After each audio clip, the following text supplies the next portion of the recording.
Tonight we're excited to bring you a very traditional Polish menu. We are up in the town of Clay, New York, in the home of Ted Szyszka, and Ted is very anxious to cook for us his favorite homeland dishes. Hi, Ted. Hello. It's great to have you here. Well, great to be in your home. Thank you. And now Ted has a very interesting history. He and his wife have been in the States for 6 years, and just this year you became citizens. Yes, it's my lucky year. Your lucky year. I bet it was Thank you. very exciting for you. Of course. Now, Ted and his wife actually escaped Poland while it was under the communist rule back in what year? It was 1987.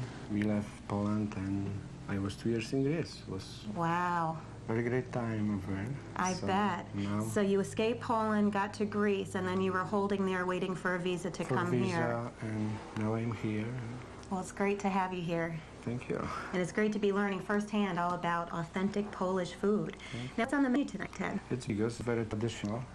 Polish food is mix of cabbage, meat, and dry mushrooms, hams, dried tomatoes, and whatever you on this table. That sounds wonderful. I met Ted back at Christmas time. This is a very traditional meal. It would be served at major holidays. Of course, major holidays, wedding, all big party with Bigos are no party. Okay, no Bigos, no party. No, there's no party. It's the party. Well, I tasted Ted's Bigos back at Christmas time, and it was incredible. I was hooked. So I'm excited to learn how to make it. Oh, was it my yours? recipe. Well, I'm excited to learn yours now, too. Okay. Well, Ted, I am getting hungry, and the ingredients look great. Why don't we get started? Okay. Now, Ted, I think what makes this dish so interesting are the wide array of ingredients that go into it. So we're starting here now with sauerkraut And cabbage. and cabbage. The starting point is mushrooms. Okay. These mushrooms here. These are dry mushrooms, and I just prepared this yesterday. Just fresh water and mushrooms. So you just hydrate the mushrooms with a little water, and you let them steep for about a day or so. Half day is enough. Okay. 1 day. We have prunes and sun-dried tomatoes. Yes. Now, these are beautiful, too, portobello This is, mushrooms. mushrooms from PNC, Okay. and this is the aroma of Bigos mushrooms, and these are moonlight. So Just regular butt mushrooms. Yes, regular. And then we have tomato paste, onions, and this is where the interesting part comes in, all of the different kinds of meat. any kind. Tell me Any what we kind. have here. We have beef, we have pork, we have bacon, veal, and of course Polish kielbasa. Kielbasa. If I pronounce correctly. That's correct. What would you call this in Poland? Kielbasa. Kielbasa. Okay. Now, you can use any kind of meat, though, you were saying. course. And that's what makes Bigos different at every house. Yes, we have. This is my Bigos. We can have hunter Bigos and use only wild meat. Wild meat or... Deer. Okay. Now, but you can't really use chicken or turkey. Nothing that's really good for us. I will not prefer this. Okay, the beef gives it flavor. Well, tell me the process now. We're going to... We will start with cabbage. Okay. Sauerkraut and cabbage. So I will start boiling the sauerkraut and add the cabbage. Okay, and Ted was saying what's interesting is we're going to saute the meats all separately. We're going to saute, say, bacon with some onion and mushrooms separately, and then at the end we add them all together. So Ted's going to be busy adding the vegetables to the pot. I'm going to cut some of the meat up, Right. and then we'll get it going. Let's start. Okay. Now, you're... What is important in cabbage is the size of knife. Okay, size of the blade. Yeah. That's very interesting. All right, you don't want them completely shredded. You want... Okay. Just very nice size. Now, if you don't have one of these fancy machines, Ted, you're just going to cut everything by hand, course. right?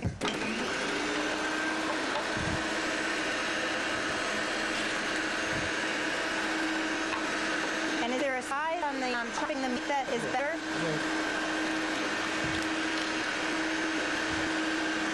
So separate cabbage. Okay.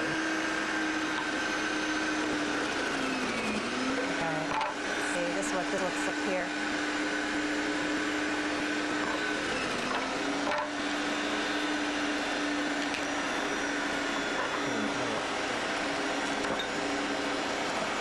And is there a difference between red and white cabbage in flavor? We use that for Bigos.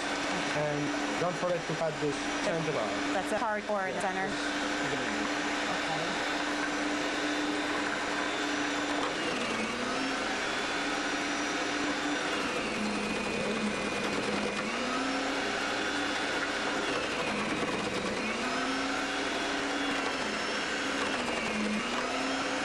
Okay, now it's ready.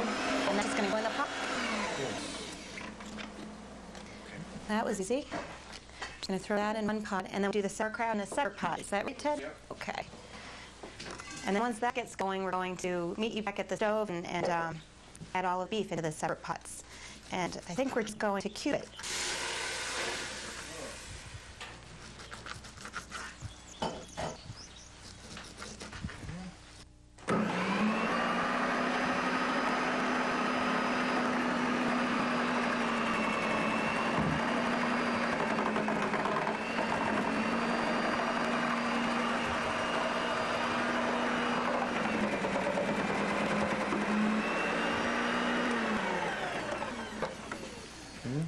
Now, Ted, is the right size on them? I hope you never cut on the meat. Inside, we need to prepare it good. Okay.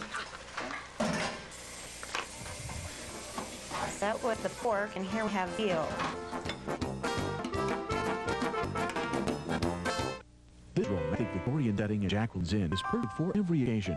Guests have been enjoying Kevin and Wendy Dicker's hospitality for 29 years. Jacqueline's Inn offers a full continental menu. Dinner starting at $5.95, lunch at $3.95. Jacqueline's bank facility can accommodate up to 150 people. Enjoy home desserts and an extensive wine list at Jacqueline's. Open 7 days a week. All for elegant fine dining at affordable prices. Jacqueline's Inn, Star 81 Maddale. Magazine 13, live Thursdays, 7 p.m.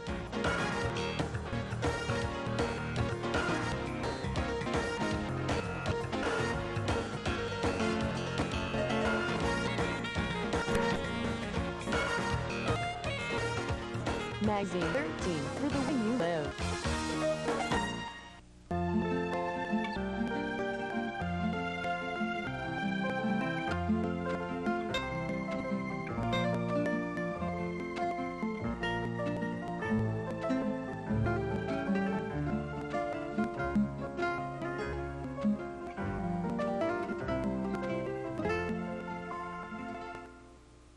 Welcome back to the Melting Pot. Once again, we're with Szyszka in the Polish-American kitchen, and we are making Bigos. And right now we have a lot going on at the stove. We have the cabbage back here. And sauerkraut. The sauerkraut. And in these pots, the pans, we're going to start sauteing the beef with a little onion and mushroom in each, right? Of course. Now, what's going on in the sauerkraut? What are you adding? We need now bay leaves and allspice. Okay. A few leaves and a few allspice berries. Half that. Really right. Is that meant? Yes, no less. Oh, less. Definitely less. I was going to say that's going to be a little strong. No, Okay, just a few. right. It's all right. Okay. Good enough. And now, tell us what's happening. Now we need onion and mushrooms. So we already cut mushrooms here. Moonlight. And we need a little bit onion. Okay. You saute each piece separately with a little onion, a little mushroom. Yes. Everything separately. Onion and different spice. Look like A1 we use for beef. Okay. Marjoram I use for pork. And if you like hot Bigos, use red pepper. Okay. And then we just let these saute, and as they soften, we're going to add everything to the big pot eventually. Yes. And at the end, we're going to be adding some sun-dried tomatoes and. We can add everything a little bit right now. Okay. These are crumbs, which is interesting. Yes, we can use crumbs, we can use flowers, whatever Okay. you have. So we can use all of them. And we can add mushrooms, which we prepared yesterday. With liquid. You go ahead and put that whole thing in. Wow, it smells great already. This is my recipe dry tomatoes. And I think that's really interesting, Ted. You don't hydrate them because it's going to steep anyway. Yes. Okay. So we prepare Bigos 1 day before, usually. So. And that's just let the flavors all blend together. Okay. So now we have to wait a little bit for mushrooms, and we will prepare And then meat. we'll add the meat. We have to add salt and pepper to the mushrooms. Okay. And after that, the mushrooms are ready.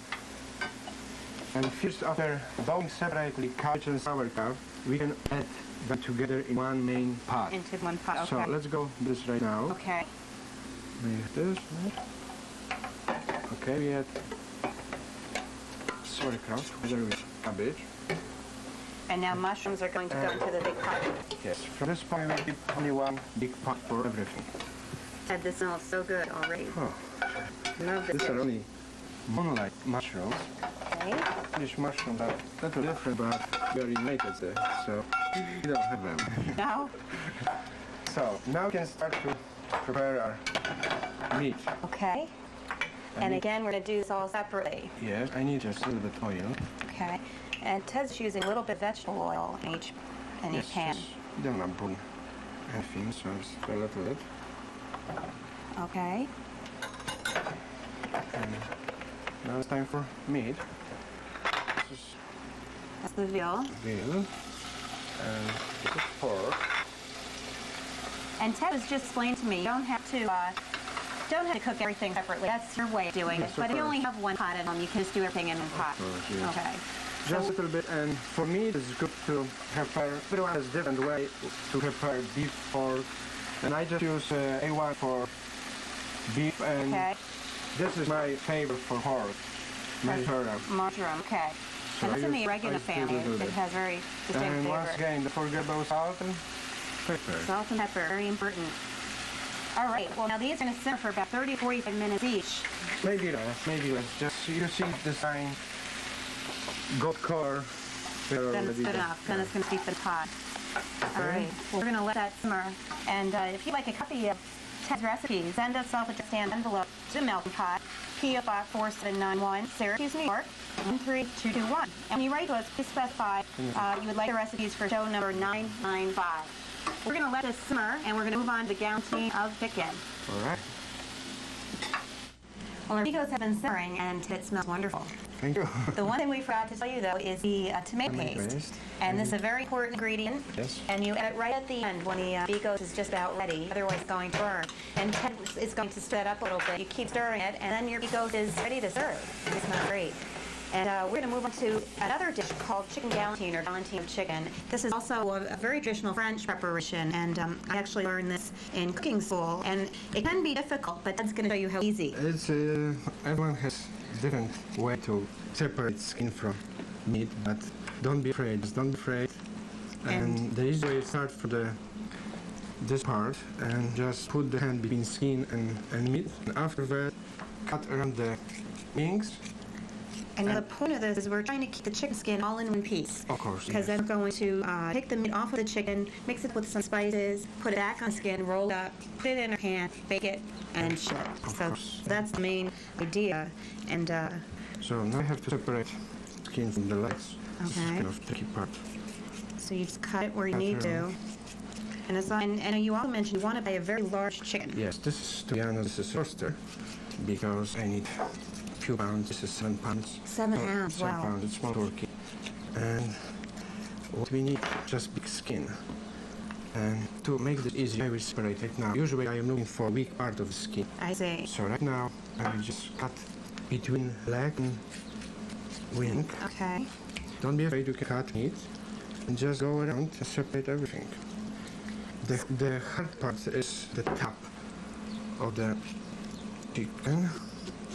And just very slowly, step by step, separate skin from the meat. Okay. You can cut a little bit meat, don't It worry. doesn't matter, right? No. And something like that. So you just keep slowly Keep working at it, and the point is to try and keep it in one piece without any Yes, holes in it. Yes. Now, Ted's working on boning chicken. We're going to use all of the meat, the white and the dark meat, Ted? Yes, all of them. And we will mix them with this spice we have here. It's not too many. Okay. Now, Ted, you told me a great story of how you learned how to make this. Oh, it was a long time ago, and I was in Poland, in Szyszka. This is a restaurant, name of the city, which is in Pomerania.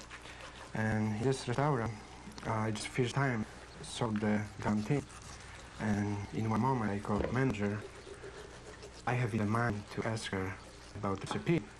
And she thought that probably this isn't the problem. She thought there was a problem. Like, Oh, go find yes. you Oh, said maybe something. something like that. So she came to my table, and of course I asked her about recipe. She was so happy. She invited me to the kitchen. She showed me all process of preparation. Wow. So next day I prepared for my wife. And you've been doing it ever since. Oh, Now yes. you're a pro. Well, that's neat. You learned firsthand how to make it from a Polish chef. Very interesting. So it's going to be more authentic. Now, Ted, I see you're keeping the pieces whole. Tell us Well, what you you're can doing. separate pieces a little bit, but main point is just take all meat from the chicken. Okay. And if chicken is small, you can buy extra I breast see. or legs separate from them. But this is very nice size. We will not need any So extra. 7 pounds, you really This- need this any is very extra. big. Usually I use 4 or 5 pounds. Okay. And is there a special way to take the meat off? So you're just kind of... No. An idea which comes to your mind is good. Okay. So this is just my way. Okay. So we'll just keep working on that until we have all the meat on the chicken. Now you have to add marjoram and garlic mixed together.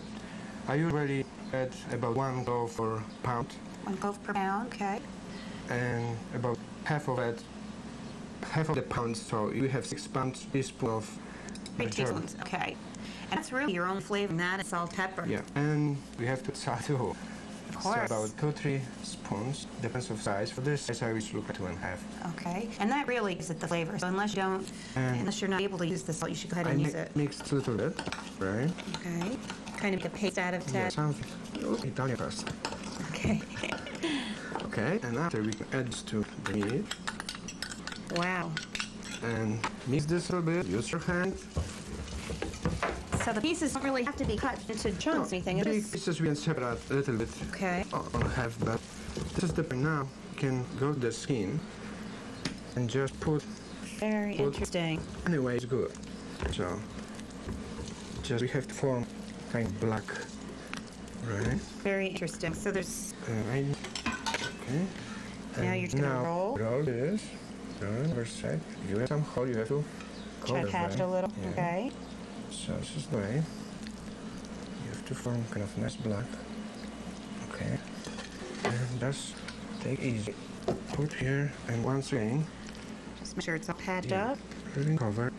And it's ready. Let's go bake. That's it. All right. So it's going to go in the oven, 375 for about an hour, and we're going to move on and make a fruit compote. Ted and I are now going to make a very refreshing fruit compote, which will be a drink. And Ted, tell us about the ingredients. It looks very colorful. We have everything is of course dry. Cherry. This is apple. This is plum, peaches. Peaches. And this is mix. A little bit of everything. It's everything. And this is delicious. This is mango and kiwi. This is super. Look how it's beautiful hard to this find kiwi are. plant, but we can use here. We are Okay, United yeah, we're in America. We use what we find. And then, so now tell us So, how we're going to do this. Very easy, just right? Put everything together. This is hot water. This is how to Okay. make preparation short. And the fruit is really just going to be used to flavor the water. We're not going to eat the fruit, actually. Well, somebody like. They can do it if they want, right? Yes. And how much sugar, Ted? It's personal. But I will say about 1 spoon for quarter. That's it? Yes. 1? Okay. And now this is important. Cloves. We use look like dozen for 5/4 gallon, right? And you use and whole that's all. cloves. And that's it. Now- And now we're going to put it on oil. Yes. And that will boil for about how long, Ted? For 1 hour. Oh, wow. Okay. And that really makes the flavor steep. Oh, And yeah. Ted did one for us already. And look at that. That is beautiful. You can see what's on the bottom. And Ted, when did you drink this? It seems to me to be very refreshing summertime drink. It's for summer, but this is very traditional to have this kind of drink for Christmas Eve. Christmas Eve. Yeah, Okay. It's very important in my family. And can you add a little vodka, rum, a little? Not really, for this holiday. No. For Keep it- another one, you keep can. it simple. Okay. Well, we're going to meet back at the table, and we're going to start trying all these delicious dishes. This romantic Victorian setting at Jacqueline's Inn is perfect for every occasion. Guests have been enjoying Kevin and Wendy Deck's hospitality for 29 years. Jacqueline's Inn offers a full continental menu with dinner starting at $5.95 and lunches at $3.95. Jacqueline's banquet facility can accommodate up to 150 people. Enjoy homemade desserts and an extensive wine list at Jacqueline's. Open 7 days a week. Call for elegant fine dining at affordable prices. Jacqueline's Inn just off Route 81, Mattydale. Every Wednesday at 7 p.m., Terry Edinburgh offers helpful hints on landscaping, gardening, houseplants, and much more. Whether you're having a problem with Metasequoia distroides, there are hornworms in your tomato, Terry may be able to shed some light on your problem. Join me live every Wednesday night on your Neighborhood Network when I'll take your calls to help make your garden grow. When I was high on pot, I was flirting with this guy and I didn't even know who he was. I didn't know his name. And we ended up having sex with each other.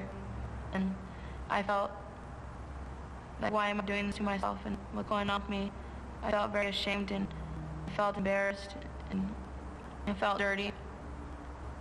Marijuana, it won't get you nowhere. January. You go blind. March. You can see again, but you can't walk. August. You can walk again, but you can't hold your child. December. Your hands are working, so you pray. Multiple sclerosis randomly attacks your nervous system. Help with find answer. National MS Society, and thing people with MS can count on. Well, Ted and I are ready to enjoy all of this wonderful food that you've worked very hard on preparing for us. It looks Thank you very wonderful, much. Ted. Now, this, let's just talk a little bit about the Galantine. This has been chilled overnight. It Yes. doesn't matter how long will this keep, Ted?